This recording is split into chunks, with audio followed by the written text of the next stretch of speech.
long way out. Dude, spooner down. What? Spooner down, I got him. I heard you shoot. I nailed him. Looking through my emails and private messages, I see a lot of frustration in people trying to figure out how to get on big bucks. You know, they're looking around and seeing some people that are successful, and they're trying to figure out how they're successful. They're telling me things like, there are no big bucks where I'm at. I'm not seeing any big bucks. I can't get on them. I get them on trail camera, but I can't get them in front of me. Well, I came up with a 6-step system, and I'm going to unleash that in this video. But warning, it's not easy. You can follow these steps, and they will put you on big bucks, but it's not easy. Holy crap. Jesus. I told you he's a good one.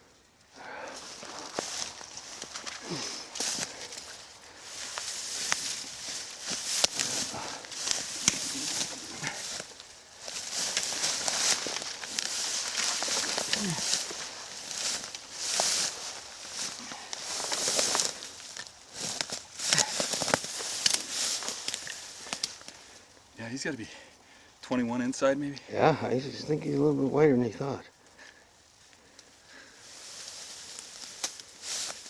Holy crap, Dave. Look at the mass on that thing. Yeah.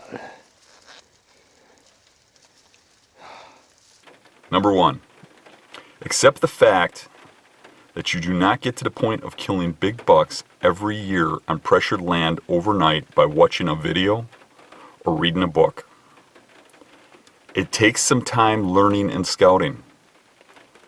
I can give you all the information you need to teach you how, but that only goes so far. You still need some time learning, some time trying, some time failing, to learn how to apply and recognize it. The average guy starting beast tactics gets in his groove after about 3 years if he or she is a hard worker and a good learner.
Got me another one. Number 2, and this is a lot more important than most people will give it credit. You have to want it. I mean really, really want it. The highlight of my hunting career was in the 90s, when my skill level elevated to meet my youthful energy. I killed a lot of huge bucks in that 10-year span. The main reason was that I was always plotting, always thinking of my next move, and always searching for that overlooked piece of the puzzle. I would literally have dreams at night about what to do next or where to try next. Wake up in the middle of the night, write them down, so I would see my notes in the morning and remember. Number 3, you need to believe in yourself. Trust your gut. Be willing to hunt the crazy spots or to try new things. If what everyone else is doing works so well, how come very few of them kill big bucks year after year on public or pressured land? Many of my biggest bucks came from spots that no one else would be caught dead hunting in. Number 4, scout, scout, scout, hunt. 3 times more time should be spent scouting than hunting. If you're not on a big buck, don't waste time in a tree. Go find one. It's hard enough to kill a giant buck when you know where he lives. Having one come randomly through your area in daylight is not likely. Of my top bucks, most of them were killed hunting that particular buck. He was my target on that day. There is nothing consistent about truly big bucks randomly walking past your stand. Number 5, hunt mobile. Keep moving. Hunting the same spots over and over does not increase your odds with the true giants that have lived through 5 or more seasons and have learned where all the hunter setups and spots are. I was hunting mobile with hang-ons before anybody even knew what mobile was. I taped up my screw steps with electrical tape. These stands were made out of steel back in those days. They weighed 25 or 30 pounds. I hung those on my back and hunted mobile. Way back in the 70s and 80s, well before anybody even knew what mobile was.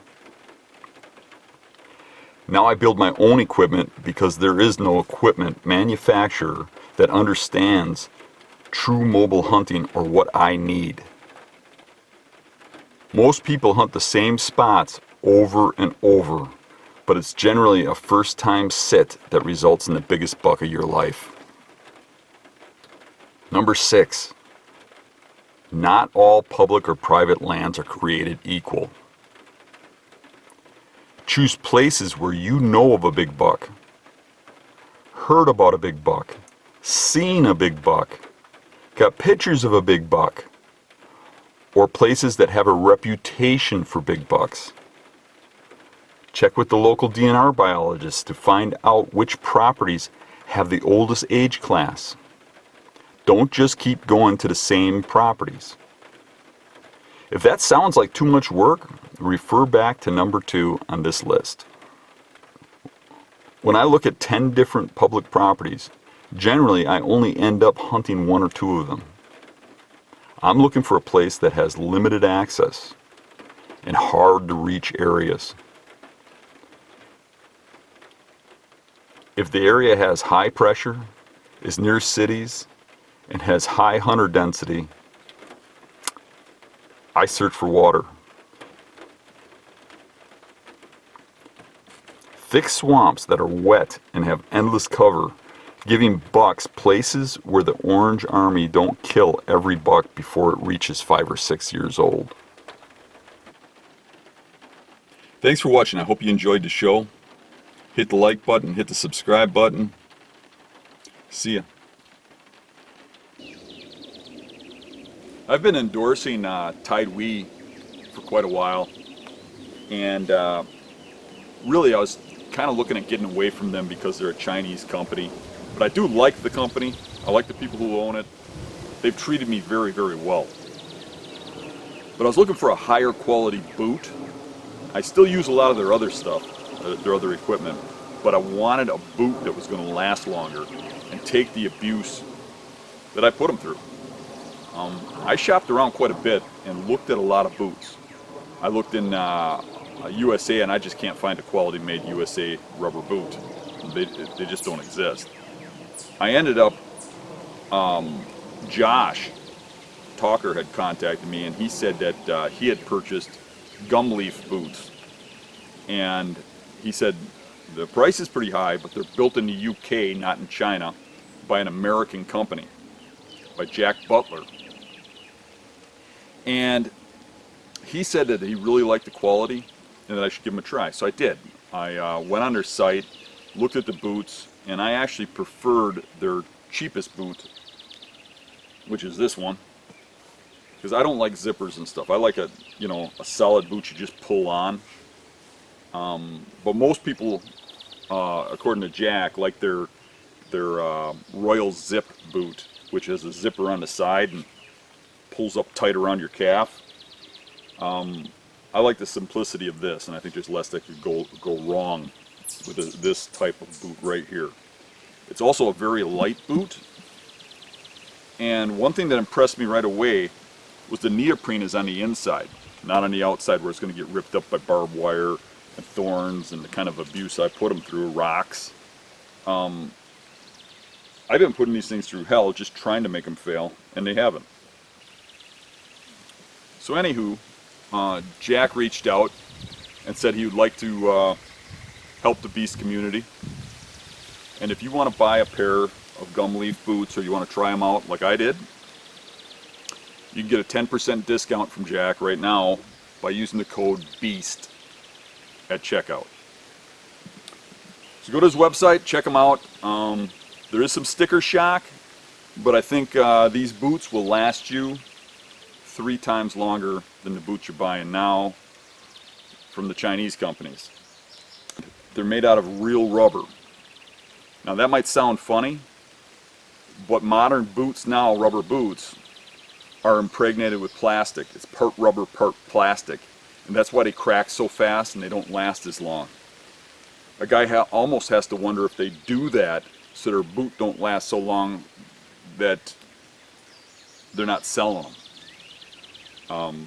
Because they last a lot longer out of real rubber. I mean, this real rubber, you can bend it around and stuff, it don't crack.